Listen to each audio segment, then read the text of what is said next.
வெள்ளிக்கிழமையோட சிறப்புகள். செல்வத்திற்குரிய மகாலட்சுமி 24 வெள்ளிக்கிழமைகள் தொடர்ந்து வழிபட்டுட்டு வந்தோம் அப்படின்னா வீட்டில் செல்வ வளம் அதிகரிக்கும். வெள்ளிக்கிழமை பெருமாள் கோவில் இருக்கிற தாயாருக்கு அபிஷேகத்திற்கு தேவையான பசும்பாலை வாங்கி கொடுத்தோம் அப்படின்னா பண வரவு உண்டாகும். பச்சை கலர் வளையலை தாயாருக்கு நம்ம வாங்கி கொடுத்துட செல்வம் பெருகும்.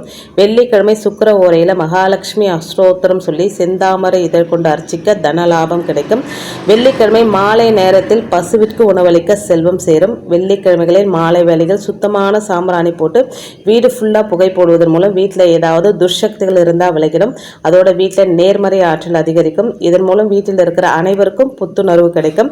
அரச மரத்தடியில் வீட்டில் இருக்கும் விநாயகருக்கு வெள்ளிக்கிழமை அன்னைக்கு 11 தீபம் ஏற்றி வழிபட்டும் அப்படின்னா பணவரவு அதிகரிக்கும். அதே போல் அரச மரத்தை 11 முறை சுற்றி வரும்போது மிக சிறந்த பலனை தரும்.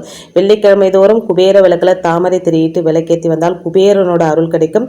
நம்ம வீட்டில் எப்போவுமே லக்ஷ்மி கடாட்சம் நிறைஞ்சிருக்கும். ட்ரை பண்ணி பாருங்கள்.